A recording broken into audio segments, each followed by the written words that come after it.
Bienvenidos a la Noche Iberoamericana de los Investigadores. Mi nombre es Luciano Garelli, pertenezco al Centro de Investigación de Métodos Computacionales, CIMEC, dependiente del CONICET, Argentina.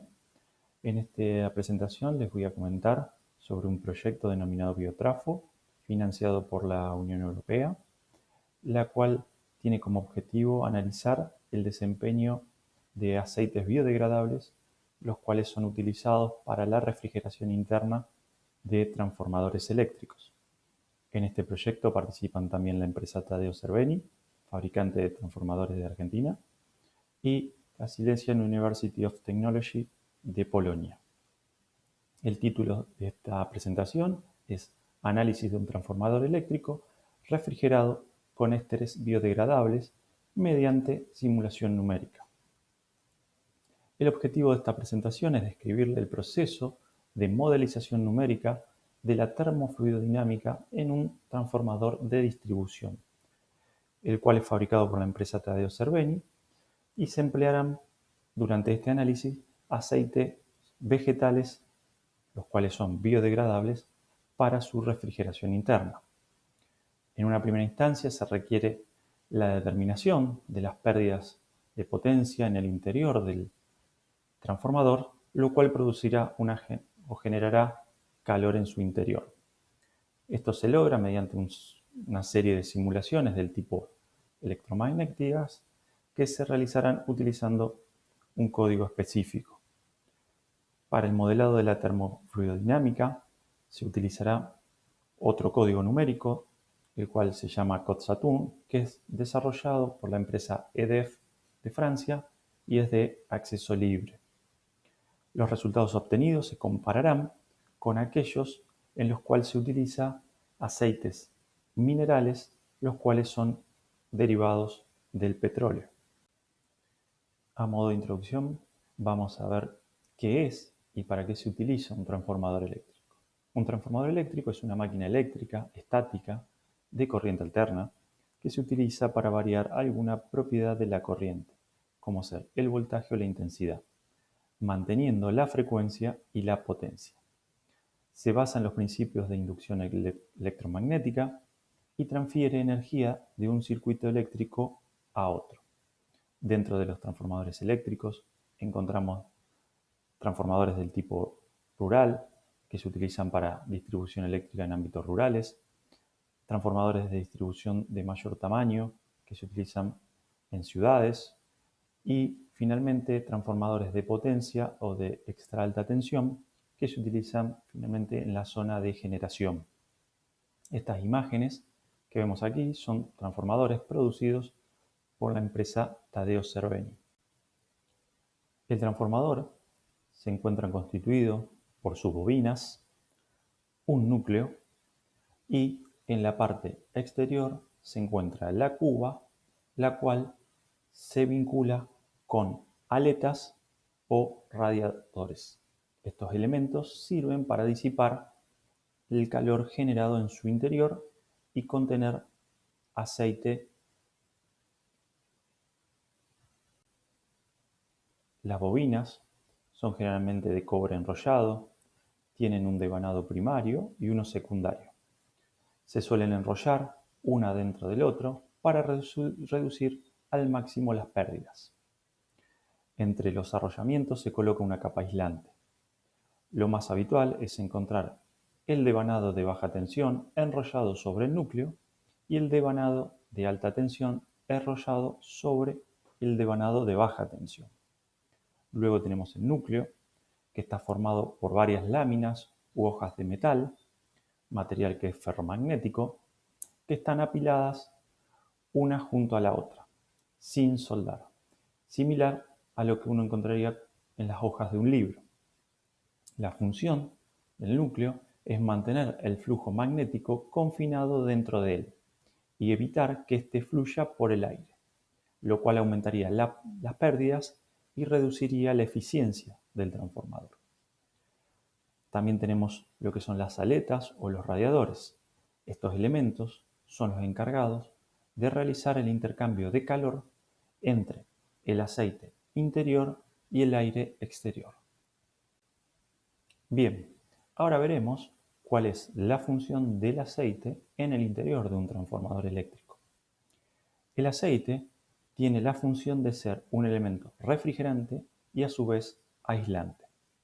Debe tener una alta resistencia dieléctrica y una conductividad térmica alta para transportar por medio de la convección natural el calor generado en las bobinas y el núcleo hacia las aletas es donde se produce el intercambio con el aire exterior. También el aceite debe presentar muy buena estabilidad química para no degradar los elementos interiores.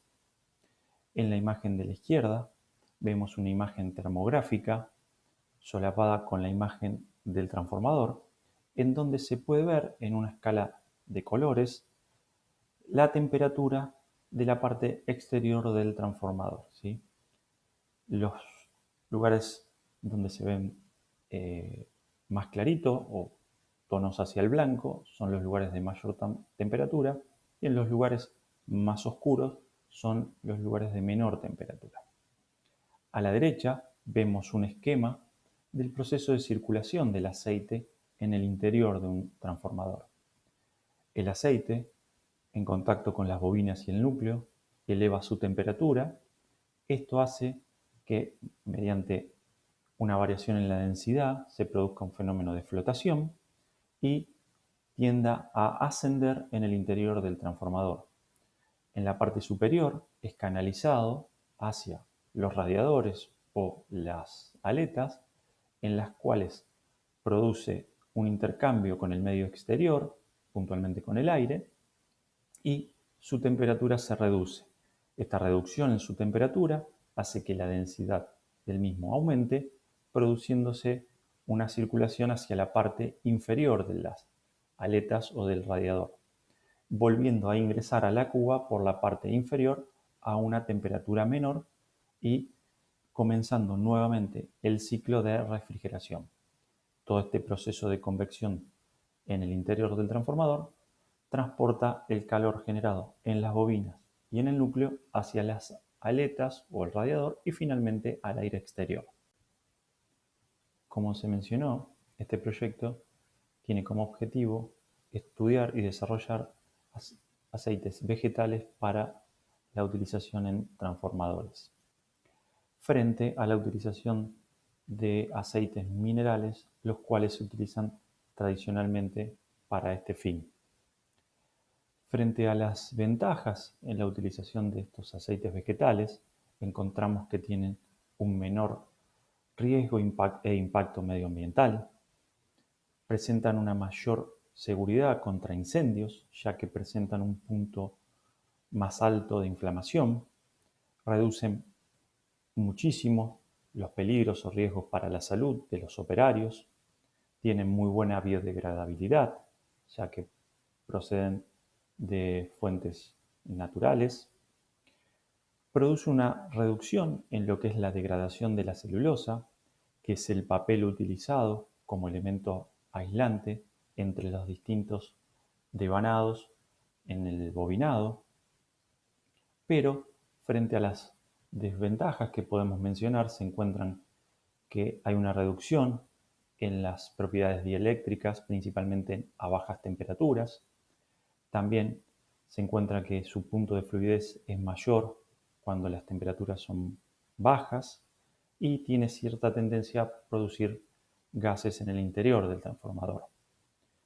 En las figuras de la derecha podemos observar el comportamiento en el tiempo, ¿sí?, de un aceite vegetal desarrollado por la empresa Cargill y un aceite mineral, en lo cual vemos que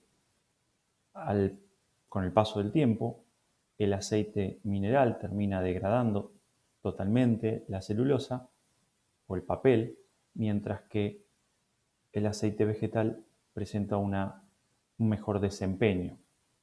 También, como otra ventaja, en la gráfica superior observamos que al soportar mayores temperaturas, el transformador puede operar sin inconveniente a una temperatura mayor que el que se utilizaría con aceite mineral.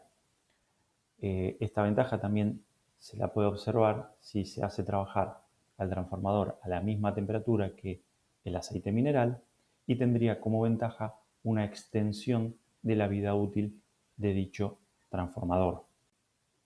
Un punto clave en la simulación termofluidodinámica del transformador es determinar las pérdidas de potencia en el interior del mismo, que son finalmente las fuentes de calor. Estas pérdidas se pueden dividir en pérdidas en el cobre y pérdidas en el hierro. Las pérdidas en el cobre se calculan mediante la ley de Joule y son proporcionales a la resistencia eléctrica y a la intensidad de la corriente eléctrica circulando. Como se puede ver en la figura de la derecha, tenemos el bobinado primario o de baja tensión arrollado sobre el núcleo. En este bobinado es en el que circula la mayor intensidad de corriente y se puede observar que es donde se producen las mayores pérdidas, mientras que en el bobinado secundario, arrollado sobre el bobinado primario, observamos que se producen las menores pérdidas, ya que la intensidad de la corriente es menor debido a que el voltaje es mayor. Las pérdidas en el hierro se calculan mediante un polinomio donde se deben ajustar ciertas constantes que dependerán del transformador y de las propiedades de los materiales. En la figura de la derecha podemos observar cómo es el campo de la distribución de las pérdidas en el hierro. Tenemos zonas de concentración donde se producen mayores pérdidas y zonas donde se producen menores pérdidas. Mediante esta simulación numérica se calculan las pérdidas en el cobre, en el hierro, las cuales en total contribuyen con 4.449 watts. Si comparamos este dato con el provisto por el fabricante, tenemos una diferencia del 4,7%. Estas pérdidas de potencia se calculan con un código ANSYS, el cual luego debe ser transferido al código que se utilizará para realizar la simulación termofluidodinámica. Tanto las pérdidas de potencia en el cobre como en el núcleo se calculan para una temperatura constante en ubicaciones predefinidas. Estas ubicaciones son puntos que corresponden a centros de celdas de una discretización utilizada. Y en estos puntos luego se introducirán las fuentes de calor.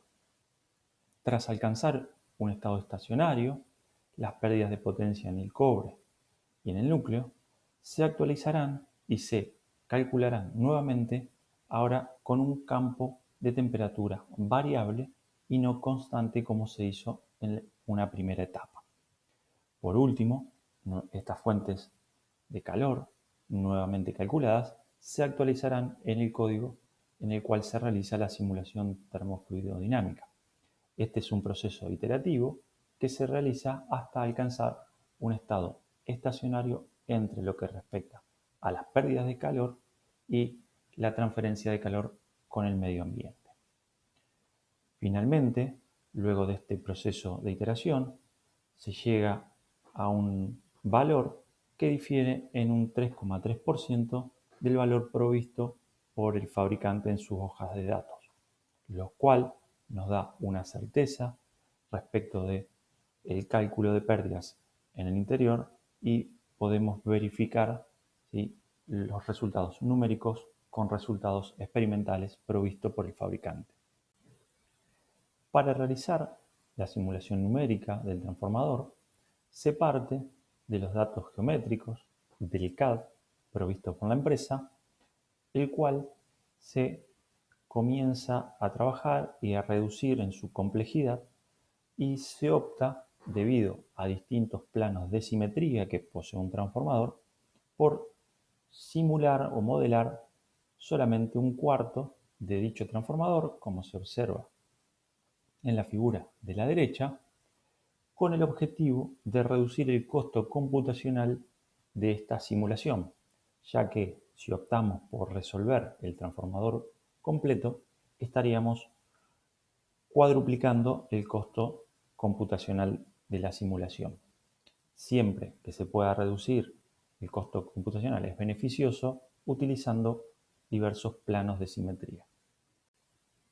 En el modelo numérico tampoco es posible representar todos los detalles del interior del transformador, como ser los conductores de cobre, el aislamiento, que es un barniz, las hojas de papel, los pequeños huecos de aceite en el bobinado y en el núcleo. Por tal motivo, se calcularán unas conductividades térmicas equivalentes para el bobinado y el núcleo a fin de tener en cuenta adecuadamente la conducción de calor de forma anisotrópica y reducir el costo computacional. El bobinado de alto voltaje, para dar una idea, tiene un diámetro de 1,7 milímetros, el barniz tiene 5 centésimas de milímetro y hay 11 capas de papel aislante, ¿sí?, en el bobinado. En la figura de la derecha se puede observar el bobinado de alto voltaje, el cual está constituido por conductores de cobre de sección circular, y el bobinado de bajo voltaje, el cual está constituido por láminas de cobre, ¿sí?, 26 láminas de cobre de un espesor de 0,5 milímetros, ¿sí?, arrollados en torno al núcleo.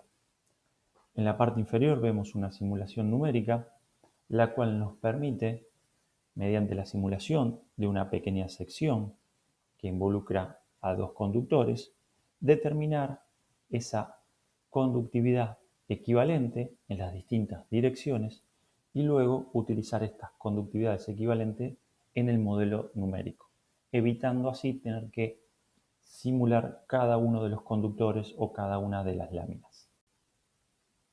Luego tenemos el proceso de discretización. Este proceso de discretización conlleva tomar la geometría y, utilizando un software específico, realizar la discretización del dominio que luego se utilizará en la simulación.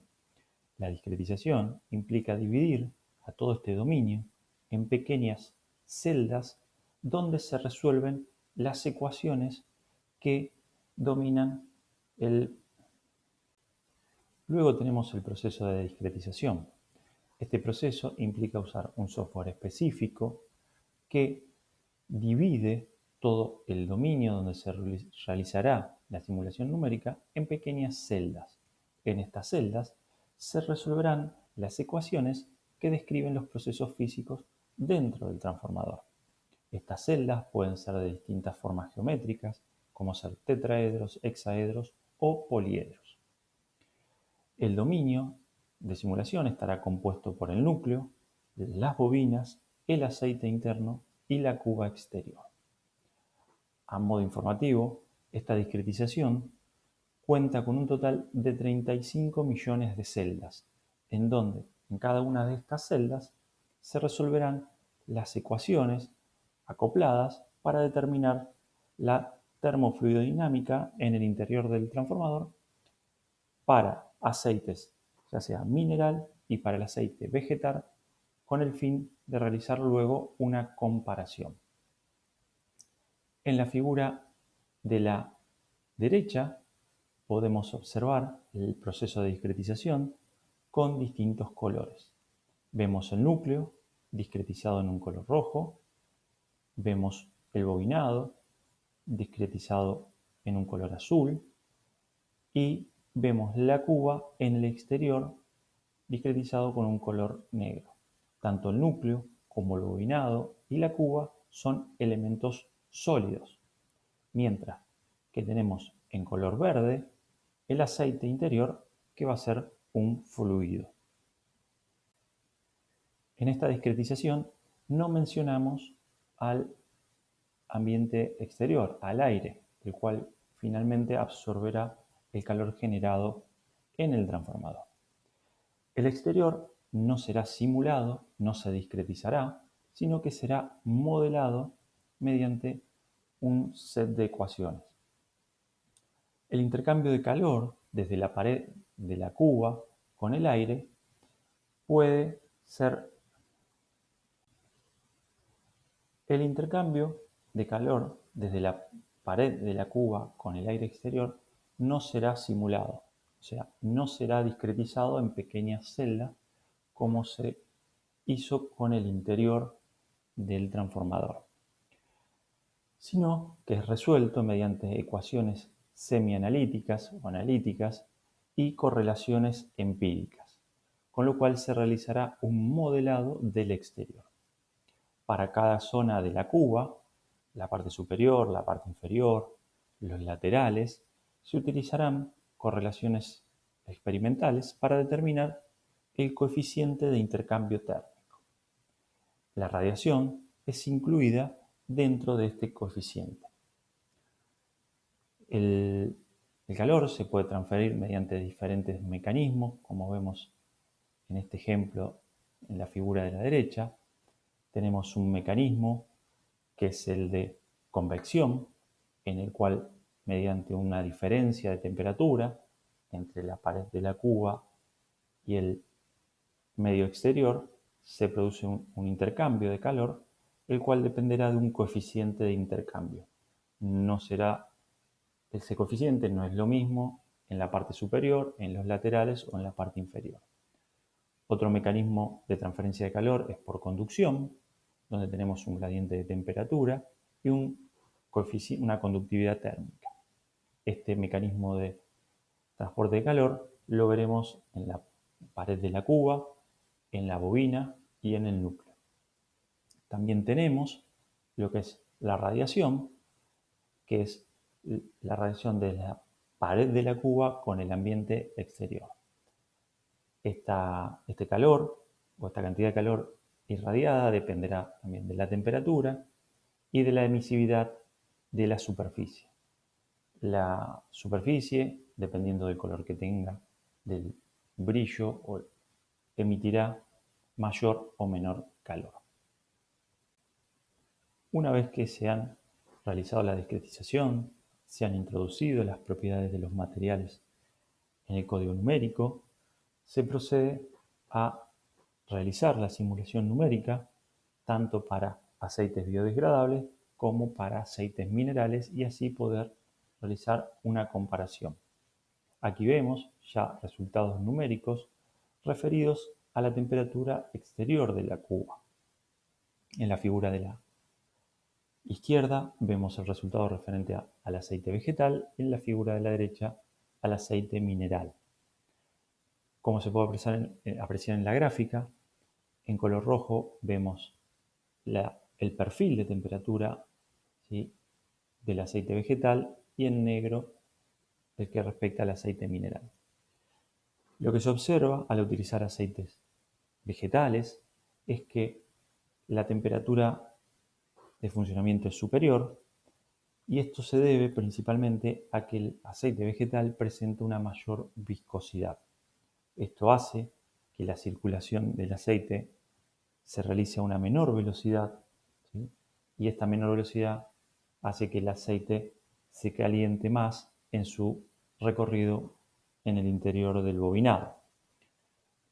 Pero, como habíamos mencionado anteriormente, este incremento en la temperatura, que es de unos aproximadamente menor a 2 grados, ¿sí?, no tiene impacto dentro de lo que es el desempeño o el funcionamiento del transformador. Pero es un resultado que era esperable en cuanto a las propiedades del aceite vegetal frente al aceite mineral.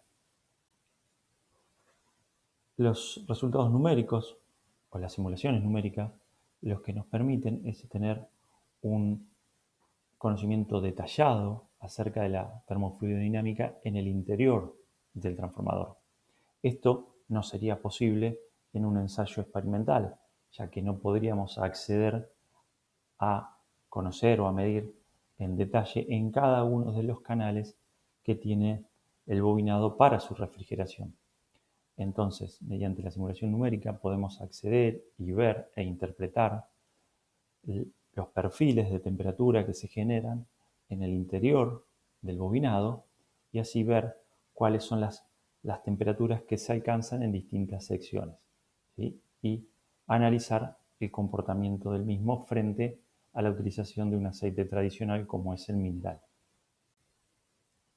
Dentro de estos resultados también obtenemos el campo de velocidad del aceite en el interior del transformador y podemos ver cuáles son las líneas o las líneas de corriente o la circulación del aceite dentro del transformador con gran nivel de detalle.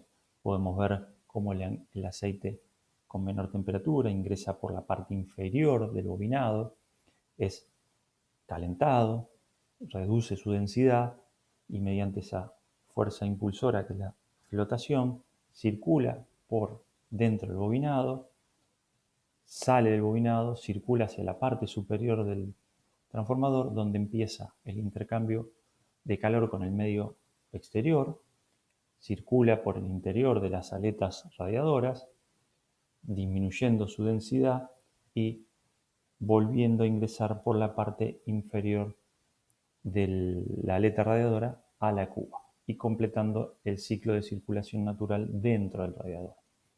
En transformadores de mayor tamaño, esta circulación puede ser forzada y ayudada por una bomba de circulación, ya que se necesitan mayores tasas de intercambio de calor. Aquí se puede analizar también el perfil de temperatura en el bobinado y en el núcleo, y así analizar dónde están los puntos más calientes del transformador y analizar si estos valores están dentro de los establecidos por norma y por las propiedades del aceite. Con el objetivo de validar las simulaciones numéricas realizadas, se conocen datos experimentales obtenidos con la utilización de aceites minerales, en los cuales se pueden conocer las diferencias de temperatura en la parte superior, en la parte inferior, con respecto al ambiente, y la temperatura media del aceite. Entonces se comparan estos resultados experimentales con los resultados numéricos utilizando aceite mineral. Siempre existirán pequeñas diferencias, ya que existen incertezas tanto en el momento de realizar mediciones experimentales como en el momento de realizar los modelos numéricos.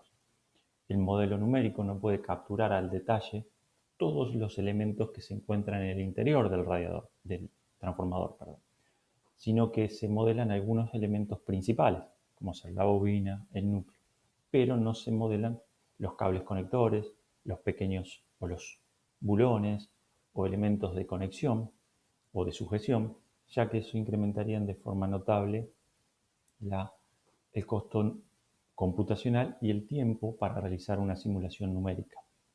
Además, en el proceso de fabricación de un transformador siempre se introducen pequeñas imperfecciones, ya sea en el caso del bobinado, el papel aislante, los cuales no pueden ser reproducidos en el modelo numérico. Entonces, siempre hay que evaluar estos valores con ciertos márgenes de errores y contemplar si esas diferencias son aceptables y se pueden deber a estos elementos o no. Una vez validado esta simulación con aceite mineral, se realiza la simulación con aceite vegetal y se comparan estos resultados con el aceite mineral. Como mencionaba anteriormente, la utilización de aceite vegetal involucra que la temperatura de funcionamiento del transformador va a estar un par de grados por encima de la temperatura obtenida con aceite mineral. También hay experiencia recabada por un consejo internacional respecto a la utilización de estos aceites vegetales, en los cuales ya se ha corroborado de esta mayor temperatura al utilizar aceites vegetales. El aumento de esta temperatura en la parte superior puede llegar hasta 5 grados para transformadores pequeños y mayores valores para transformadores de mayor tamaño. Lo mismo ocurre en la parte inferior, en donde la temperatura puede ser entre 1 y 2 grados menor para transformadores pequeños y aún más baja para transformadores de mayor tamaño. El aumento de la temperatura en los puntos más calientes del bobinado para grandes transformadores puede llegar a ser hasta de 20 grados. Todos estos datos coinciden con los resultados que se obtuvieron en la simulación numérica, lo cual nos permite tener confianza en que los resultados, en que el modelo numérico es el correcto y reproduce todos los fenómenos involucrados en el mismo.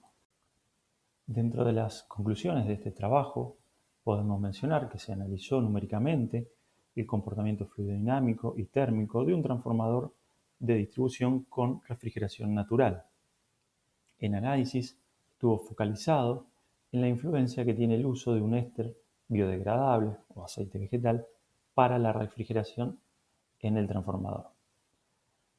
Se realizaron simulaciones electromagnéticas con modelos numéricos para estimar las pérdidas de calor en los distintos componentes del transformador.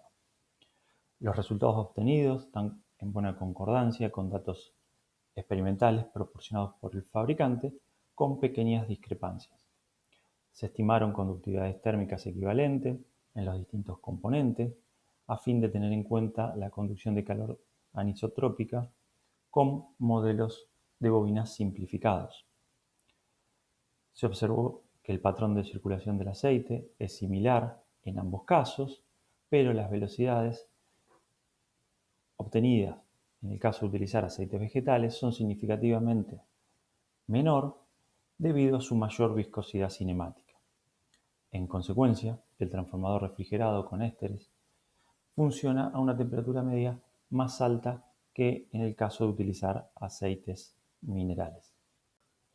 Finalmente, todo el equipo de trabajo quiere agradecer a la Unión Europea, al Consejo Nacional de Investigaciones Científicas y Técnicas, a la Universidad Nacional del Litoral, a la Agencia Nacional de Promoción Científica y Tecnológica por el apoyo para realizar este trabajo. Agradezco por su tiempo. Finalmente, agradecer a las distintas instituciones, la Unión Europea a través del programa Horizon 2020, al Consejo Nacional de Investigaciones Científicas y Técnicas, a la Universidad Nacional del Litoral y a la Agencia Nacional de Promoción Científica y Tecnológica, que mediante diversos proyectos apoyaron la realización de este trabajo de investigación.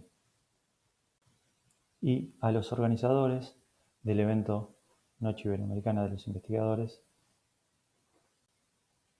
y a los organizadores de la Noche Iberoamericana de los Investigadores. Muchísimas gracias. Bueno, buenos días a todos. Continuando con la charla que inició nuestro compañero Luciano Garelli, yo voy a comentar un poco sobre la tecnología que hay atrás de estas simulaciones físicas que se usaron en el caso que mostró Luciano de simulación del transformador para realizar las simulaciones físicas. Una es la metodología que es matemática, que es la mecánica computacional, y el uso de las supercomputadoras o equipamiento de computación de alto rendimiento para realizar estas simulaciones. Entonces, muchas veces, ¿cómo nos enteramos? ¿Cómo la gente común se entera de las supercomputadoras? Bueno, muchas veces en algunas noticias, en algún diario, sale que se estrenó una nueva supercomputadora. Por ejemplo, acá vemos una noticia que salió en el diario clarín.com, donde anuncian que se instaló una nueva supercomputadora en España. En este caso es la computadora Mare Nostrum, que está ubicada en Barcelona. Bueno, lo que uno se puede preguntar cuando ve estas noticias es qué es, para qué sirve y cuál es el costo de estas supercomputadoras. Bueno, hay un ranking de las supercomputadoras que se llama el Top 500, ustedes lo pueden buscar en top500.org, y en este ranking siempre se mantiene, cada 6 meses se actualiza y se mantiene las 500 supercomputadoras más potentes del mundo. En este momento la más potente es esta que vemos acá arriba, que se llama Fugaku, está en Japón. Fugaku es el nombre en japonés del monte de Fuji, que es el que está acá abajo, y tiene en este momento 7 millones de núcleos de tipo ARM, con lo cual llega a unos 441 petaflops. Esa es su potencia de cálculo. Un petaflop es 10 a la 15, o sea, un 1 seguido de 15 ceros, 10.000 millones de operaciones de punto flotante por segundo. Según ellos, es el benchmark que han corrido, de acuerdo a un benchmark estándar que se corre en estos equipos para saber su potencia de cálculo. Según ellos, según los operadores de Fugaku, todavía es más, es 2 hexaflops, y un hexa es 10 a la 18, o sea, es 2 millones de millones, un 2 seguido de 18 ceros, 2 millones de operaciones de punto flotante por segundo. Acá vemos arriba que la supercomputadora está compuesta de un montón de racks. Cada rack de estos contiene, fíjense, en esta columna, que parece una ladera, hay un montón de computadoras así ubicadas en forma horizontal de tipo Blade, cada así finitas, y cada una de ellas es una computadora que adentro puede tener varios procesadores, típicamente 2, pongámosle, cada uno con 20 o 16 o 20 núcleos. De ahí sale la gran cantidad, 7 millones de núcleos que tiene. Acá vemos otras supercomputadoras, por ejemplo a la izquierda vemos Summit, que en este momento es la número 2 en el top 500, tiene un total de 9.000 procesadores de 22 cores cada uno, de 22 núcleos cada uno, de tipo Power 9, y 27.000 placas de video que se usan para cálculo de tipo Nvidia Tesla. En total tiene 200 petaflops. Acuérdense que la Fugaku tenía 400 petaflops. Y acá a la derecha vemos Mare Nostrum, que está en Barcelona, construida por IBM, y que tiene 165.000 núcleos, cores, y tiene 11 petaflops, con procesadores de tipo Intel Xeon Platinum, y estuvo en su momento en el número 4 en el top 500, ahora bajó. Estas computadoras todas van subiendo y bajando, porque normalmente se construyen, se usan un tiempo, van surgiendo nuevas computadoras con más potencia de cálculo, y estas van quedando rezagadas, y después en algún momento hay una inversión y vuelven a estar más arriba en el top. Bueno, ¿cómo se miden las potencias de cálculo entonces? Hablamos de flops. Flops es una operación de punto flotante, típicamente con 10 o 15 dígitos de precisión, una operación de punto flotante por segundo. Puede ser una multiplicación o una suma. A su vez, esta unidad, que es el flops, una operación de punto flotante, se usa con los multiplicadores del sistema internacional, kilo, mega, y etcétera. Entonces, por ejemplo, pensemos cuánto, si hacemos nosotros una cuenta en papel con 15 dígitos, ¿cuánto tardamos? Bueno, a lo sumo tardaremos, o sea, por lo menos tardaremos unos 100 segundos, un minuto en hacer una cuenta de este tipo. En realidad probablemente tardemos más, ¿no? Quiere decir que un humano con papel y lápiz tiene una potencia de cálculo de 0.01 flops, un centiflops, una centésima de flops. Bueno, si lo hacemos con una calculadora, probablemente en un segundo, tal vez un poquito más, hagamos la cuenta. Quiere decir que entonces una calculadora tiene una potencia de cálculo de 1 flops. ENIAC, que es esta que está acá abajo, y que se usó durante la Segunda Guerra Mundial para hacer cálculos, tiene una potencia, puede hacer unos 500 flops, unas 500 operaciones de punto flotante por segundo. Fíjense el tamaño, ¿no?, de la computadora para esa potencia de cálculo. Estas eran con válvulas, todavía no estaban el estado sólido, todavía no estaban los transistores, entonces se hacían con válvulas. Después tenemos, por ejemplo, ya los primeros procesadores de la línea Intel, de la marca Intel, por ejemplo el Intel i486, uno de los primeros que se usaron en las computadoras personales y que permitían hacer cálculo científico, tenía ya del orden de 20 millones de operaciones de punto flotante por segundo. Hoy un procesador típico que uno usa en una notebook, el Intel Dual Core, por ejemplo, tiene unos 5 gigaflops. 5 y 1 giga es 1.000 millones, o sea, 5.000 millones de operaciones de puntos flotantes por segundo. Si hacemos un clúster con 100 de estos procesadores y juntamos 100 de estos procesadores, los conectamos entre sí y suponemos que llegamos a la suma de todos esos, ya estaríamos en 500.000 millones de operaciones de puntos flotantes por segundo, 500 gigaflops, que ya pasa a ser 0.5 teraflops. Tera es 10 a la 12, 1.000.000 de millones, un 1 seguido de 12 ceros. Entonces estaríamos en medio teraflop. Mare Nostrum, como vimos, tiene 13.7 petaflops. Son 13 y seguido de 15 ceros. Summit, 200 petaflops. Y Fugaku, según ellos, 2 hexaflops. 2 seguido de 18 ceros. 2 millones de millones de millones de operaciones de punto flotante por segundo. Bueno, en el año 2015, el presidente de Estados Unidos, Obama, lanzó una orden ejecutiva, una executive order, sería como un decreto de necesidad de urgencia, diciendo de que Estados Unidos debía construir una máquina, de una supercomputadora de 1 hexaflops para 2020. Fíjense que estamos ahí, estamos ya en 2021 y llegaron, en el caso de Estados Unidos, Fugaku en Japón tiene, digamos, el 40% de eso, tiene 400 petaflops, 0.4 hexaflops, y en Estados Unidos está Summit, que tiene 200 petaflops, que sería 0.2 de eso, el 20% de lo, bueno, estamos ahí, no estamos un poco atrasados. Bueno, ¿para qué se usan estas supercomputadoras? Bueno, una aplicación es, por ejemplo, el cálculo de moléculas complejas. Hay metodologías que nos permiten, científicas que nos permiten predecir cómo se comportan moléculas relativamente complejas, en este caso un lípido, y bueno, podemos ver cómo se comporta este lípido cuando se acerca a otra molécula, si se adhiere, si reacciona y cómo reacciona. Imagínense ahora, por ejemplo, en el caso con el problema del COVID, ha habido cálculos de esto que permiten predecir si cómo se relacionan diferentes drogas con estas proteínas que están en el virus.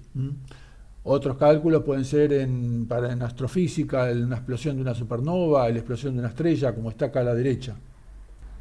Ahora yo le voy a mostrar unos cálculos estos cálculos que vimos recién eran científicos, digamos, eran en ciencias básicas, algunos con aplicaciones, pero les quiero mostrar que estos cálculos se pueden hacer, no necesariamente tienen que ser para cosas súper sofisticadas, sino que hoy en día se utilizan para realizar cálculos para problemas de la vida diaria. Por ejemplo, en la represa de Yacyretá, acá en el norte de Argentina, en el noreste de Argentina, hay una represa que se llama Yacyretá, que es muy grande, ahora vamos a ver una foto, y el problema que ocurre en este tipo de represas es que tenemos el embalse con un pool, una pileta de agua, y que va drenando a través de las compuertas, y el agua cae por las compuertas y cae con mucha intensidad hacia el fondo de la pileta, arrastrando aire. Ese aire en el fondo de la pileta, como hay mayor presión, las moléculas de gas tienden a ir hacia el líquido y disolverse, y eso hace que el líquido esté enriquecido en oxígeno y nitrógeno. Los peces respiran este agua y como está sobre enriquecido en oxígeno y nitrógeno, eso va a la sangre y puede producir problemas en los peces. Bien, acá vemos una vista de Yacyretá y lo que se analiza es un pedazo entre dos vanos, entre dos de estas columnas de la represa. Acá vemos el flujo del agua entre dos vanos y vemos que se forma esto en amarillo, este jet en amarillo, que el color representa la velocidad, o sea que amarillo representa una intensidad muy alta de velocidad, quiere decir que se forma un chorro de mucha velocidad, de mucha energía, que baja hasta el fondo de la pileta arrastrando agua, y eso se le llama la pileta de aquietamiento, llega hasta el fondo arrastrando burbujas, y eso produce la disolución de las burbujas en el agua. Bueno, acá vemos las líneas de corriente, o sea, por dónde van el fluido, tanto sea el agua como las burbujas. Acá en estos flujos que son multifásicos, el agua tiene cierto patrón y por otro lado las burbujas tienen otro patrón. Acá en este caso, en esta figura, las líneas verdes anaranjadas son el agua, y las líneas azules y rojas son las burbujas.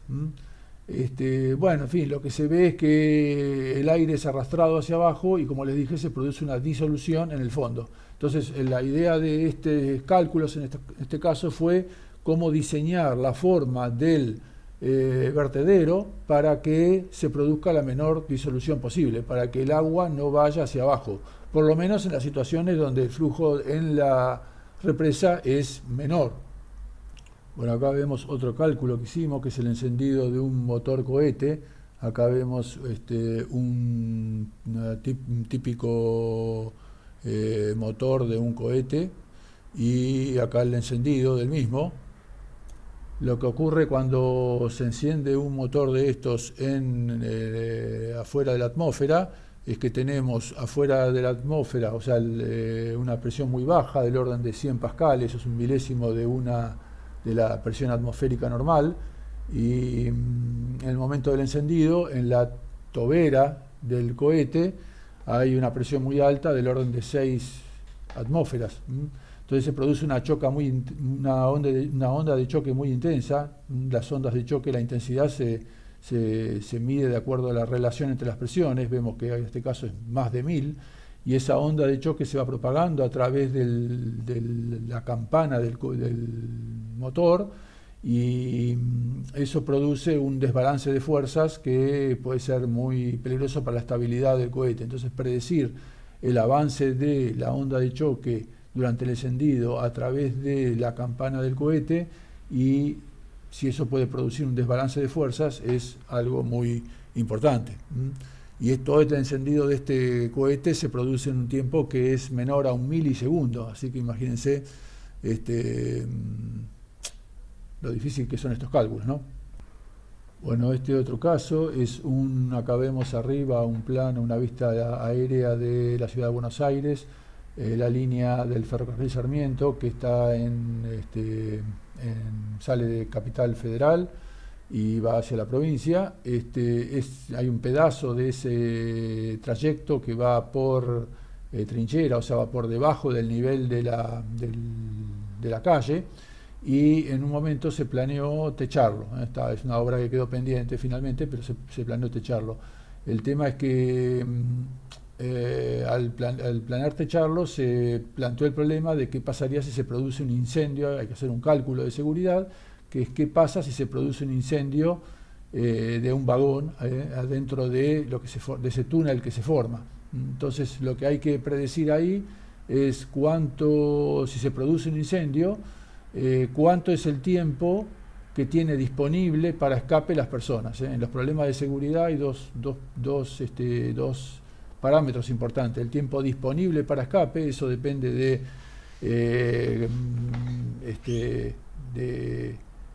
del material que se quema, de si es tóxico, de la temperatura que se produce, de la cantidad de energía que libera. Y otro, el tiempo necesario para escape, que depende de cómo está señalizado, si es transitable. Si yo en el camino por donde tienen que escapar las personas lo tengo bien señalizado, el tiempo necesario para escape es menor. Si hay trabas, cosas que hacen que las personas puedan caerse, el tiempo necesario para escape es mayor. Y el tiempo disponible para escape depende de qué se quema. Si los gases son tóxicos, el tiempo necesario para escape el tiempo disponible para escape es menor. Tengo que escapar lo más pronto posible. Entonces, lo que se trata es que el tiempo necesario para escape sea menor que el tiempo disponible para escape. Eso es lo que calculamos, el tiempo disponible para escape, tomando en cuenta la potencia de energía de fuego que se libera, los gases, los tipos de gases que se liberan, y hay que hacer estas simulaciones computacionales para ver por dónde va, cuánto tarda en incendiarse, por dónde van esos gases. Otro ejemplo que vemos acá es el cálculo de la aerodinámica de un auto de competición para una categoría que hay acá en Argentina, que es el TC2000. En este caso, lo que uno quiere ver, los autos, para mantener su estabilidad, lo importante es que estén bien pegados al piso, que no salgan volando, ¿no? La mayoría de los accidentes que ocurren en carreras es que el auto pierde adherencia al piso y sale volando, Bueno, para que se mantenga pegado al piso tiene que tener fuerza geotrópica. Por supuesto, uno puede lograr fuerza geotrópica agregándole peso al auto, si yo le agrego pesas al auto, el auto va a estar pegado al piso, pero claro, le agrega peso, pero también le agrega inercia. Entonces, una forma de lograr fuerza geotrópica es a través de la aerodinámica, agregándole al auto alerones, o haciendo la forma del auto de tal forma que al circular a través del aire, el aire le produzca una fuerza hacia abajo. Y acá vemos, por ejemplo, acá vemos un video en el cual vemos el flujo del aire a través del auto, vemos la aerodinámica, vemos el flujo a través de las ruedas del auto. Esta en verde es una rueda. Se estudió el flujo que pasa a través del aire, y acá vemos la aerodinámica en el alerón. Lo importante de esta simulación fue ver que hay una corriente de aire que sale del capó, pasa por el costado del auto y pega justo en la punta del alerón. O sea que dentro del alerón lo que más ejercía sustentación eran las punteras del alerón. Ese fue el resultado más importante del cálculo. Bueno, ¿y cómo funciona la mecánica computacional? Entonces, ¿cómo se hacen todos estos cálculos? Bueno, pensemos por ejemplo en el problema del cohete que vimos hoy, en el motor cohete. Bueno, tenemos que ver qué pasa adentro del cohete, donde se propaga la onda de choque. Para eso, ¿qué tenemos que hacer? Simular el fluido ahí, el fluido, el aire y los gases de combustión. ¿Cómo hacemos? Bueno, dividimos ese dominio donde tenemos que resolver las propiedades del fluido en pequeños elementos geométricos llamados celdas o elementos, que tienen que ser de forma muy simple. Por ejemplo, pueden ser hexaedros, como vemos acá arriba a la derecha, hexaedros que serían como cubos deformados, y tetraedros, básicamente pirámides de base triangular. Dividiendo a todo el dominio en esos elementos más pequeños, después asumimos que en cada uno de esos elementitos más pequeños, esas celdas, el comportamiento del fluido es muy simple. Por ejemplo, las propiedades de la temperatura, la presión, la velocidad son constantes, o así, de otro tipo de comportamiento muy simple, y entonces se llega a un sistema de ecuaciones. ¿Se acuerdan de los sistemas de ecuaciones, no es cierto? En la secundaria nos hacen resolver sistemas de ecuaciones. Por ejemplo, acá arriba tenemos un sistema de ecuaciones de 3×3, 2x más 3y menos z igual a 5, y así. ¿Se acuerdan que había métodos para resolver eso? Bueno, en el caso de cuando dividimos al dominio a resolver en un montón de estos cubitos, si lo dividimos en 1.000.000 de cubitos y tetraedros, bueno, vamos a tener 1.000.000 de ecuaciones con 1.000.000 de incógnitas. En vez de x y z, vamos a tener de esos 1.000.000. Imagínense lo que es resolver eso. Bueno, eso lleva muchísimo tiempo de cómputo, y entonces ahí es donde entran las computadoras. Necesitamos muchas computadoras que hagan mucho trabajo computacional para resolver esos grandes sistemas de ecuaciones. Bueno, entonces, la mecánica computacional, básicamente, ¿en qué se basa? ¿Cuáles son los elementos que entran? Bueno, matemática, física, informática, y lo que necesita el carbón que alimenta la locomotora de la mecánica computacional es la potencia de cálculo. Yo necesito, por supuesto, cuanto mejor sean mis herramientas matemáticas, mejor sea el modelado de mi física, y mejor estén escritos mis programas, o sea, la matemática, la física y la informática, mejor va a andar mi programa. Pero de todas formas yo necesito mucha potencia de cálculo. Y ahí es donde entra la computación de alto rendimiento. También se le llamamos supercomputación. Bueno, afortunadamente la eficiencia de las computadoras, la potencia de las supercomputadoras va creciendo. Todos tenemos la sensación de que las computadoras son cada vez más potentes. Bueno, hay una persona llamado Moore, que estableció una ley para eso y que dice que la potencia de las computadoras se duplica cada año. En realidad, lo que él había planteado en términos de la cantidad de transistores de una computadora, pero también en el fondo es una evolución de la potencia de cómputo. Y acá vemos entonces la potencia de cómputo de Las tres curvas vemos acá, los puntitos azules, los puntitos anaranjados y los puntitos amarillos. Los puntitos anaranjados son la potencia de cómputo de la potencia de la máquina, de la supercomputadora más potente en ese momento. En el eje horizontal tenemos el tiempo, vamos desde 1995 hasta 2020. Entonces en anaranjado vemos la potencia de la computadora más potente. En azul, la suma de todas las supercomputadoras que están en el ranking top 500. Y en amarillo, la computadora número 500. Vemos que todas las tres curvas siguen, son más o menos como una recta, se aproximan a una recta.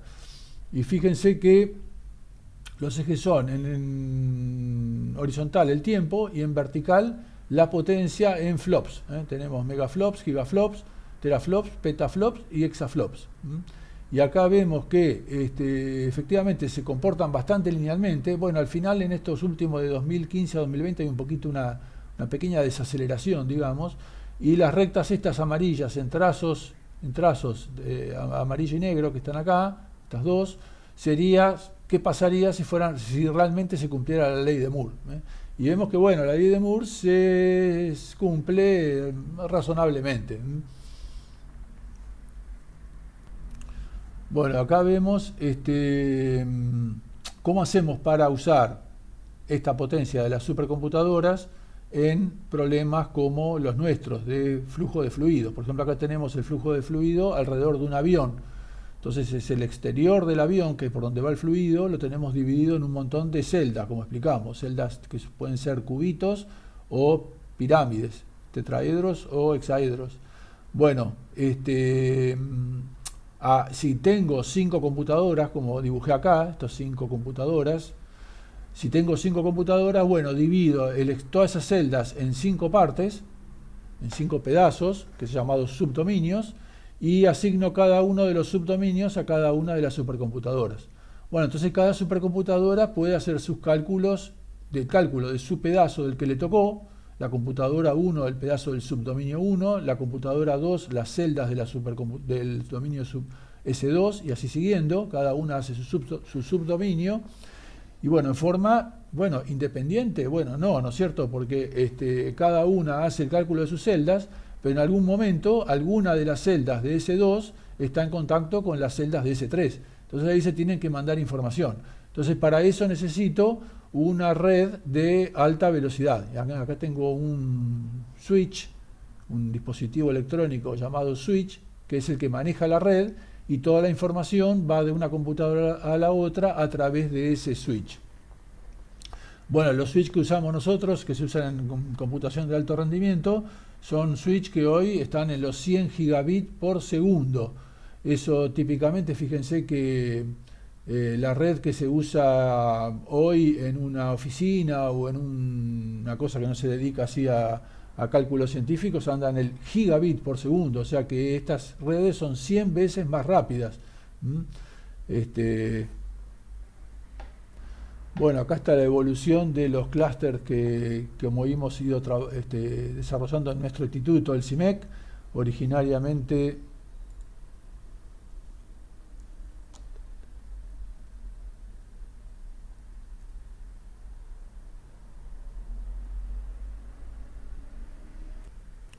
bueno, acá vemos la evolución de los clústeres que hemos ido construyendo, que hemos ido usando en nuestro instituto del CIMEC. Originariamente arrancamos en 1998 con un clúster de 10 máquinas, así hechas, compradas y puestas en racks. Tenía procesadores tipo Pentium, cada máquina tenía un solo procesador y la red era de 100 megabits, o sea, comparado con lo que hoy tenemos, muy pequeño. Después construimos uno que se llamaba Aquiles, que ya tenía 85 máquinas, en 2003 lo hicimos, y un consorcio de 5 grupos de Santa Fe, y tenía red ya de gigabit Ethernet.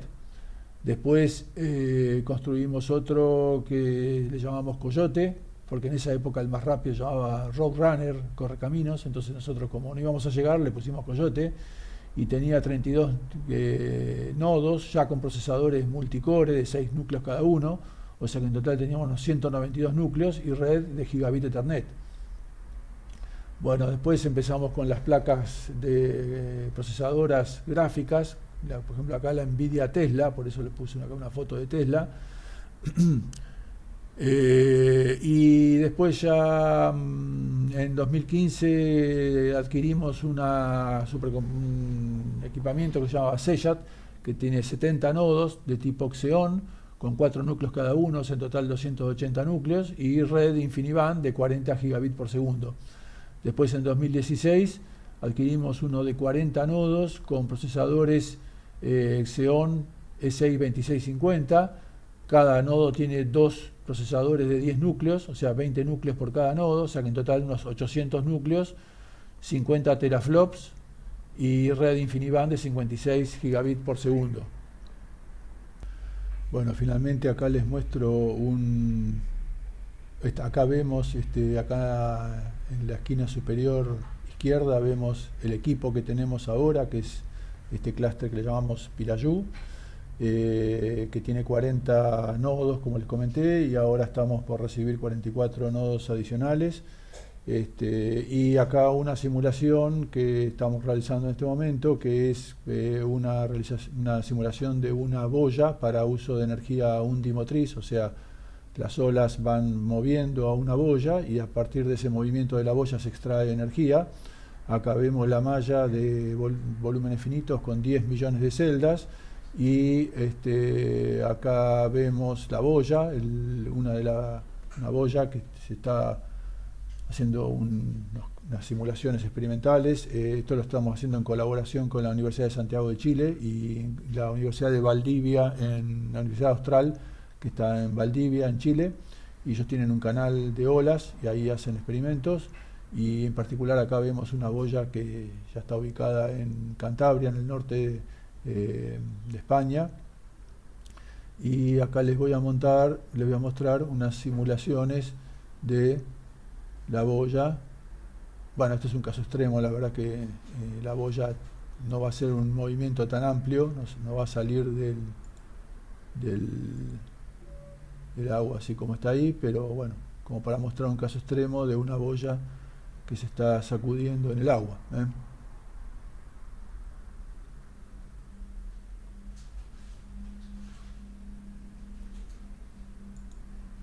Bien, bueno, acá agradecemos a la Comisión Europea por el proyecto Biotrafo que financió toda esta investigación, y a proyectos de Argentina del Consejo Nacional de Investigaciones Científicas y Técnicas, de la Universidad Nacional del Litoral y de la Agencia Nacional de Promoción Científica y Tecnológica de Argentina.